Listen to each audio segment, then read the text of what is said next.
My first meeting, I heard so many acronyms, electric industry acronyms and terms, and that I was totally lost, and it was rather humbling. But fortunately, there's the director education programs, of which I've gone through. I started out with the board leadership courses and started to understand some of the terminology and started to make connections as to how I could transfer some of the experience I had to maybe to be a contributor and not just somebody that sits in a chair. Electric membership co-ops are part of a national organization which provides very, very good training as to the workings of the electric utility industry. They teach you about the business model for a co-op. You learn about all the financing opportunities for the co-op, the planning opportunities, all those kinds of things that as a board member, you need to know what resources are available so that you make sure that your members are getting what they need to get from the national organization. So I already had a good bit of financial training and running businesses and knew the basics of that, but co-op business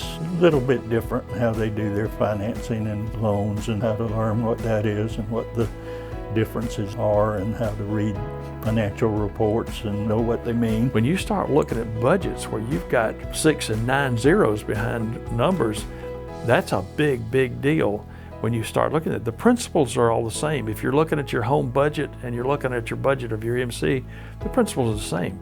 You can't spend more than you take in, but we have to be able to budget to give money back to our members and to make sure that we keep those rates as low as we possibly can and still fulfill all of our obligations because of the expansion of growth that we're experiencing here. There are 3 levels of attainment that you can receive, the highest being Director Gold. And the thing about Director Gold is you have to update that with 3 more courses every 2 years. So it's sort of a constant thing. Several members of our board either have that certification or are working toward it, and I think it's very important. I actually knew very little at all about it. I've got most of my learning through experience, of course. Interacting with other directors, I find you learn more doing that with their problems and the way they solve things than a lot of your training.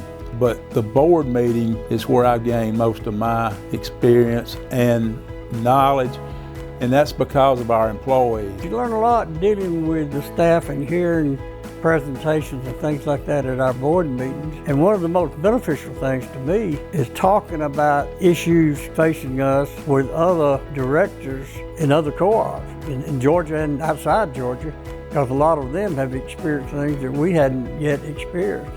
And you kind of learn from them. But now we have a rule. If you're elected to the board, you need to take the credential classes the first term. If you're elected 3 years, you have 3 years to finish that. And I think that's a great thing. Just as soon as I got on the board, I realized that I needed to learn more. It took me 3 years to go to enough classes to get my credentials, but I got those credentials and then I went on to get a board leadership certificate. Then there's ongoing education, and I keep getting as much education as I can so I can do the best for the members. It's not just to go to school. I want to be educated where when we have a situation come up, I will know what to do.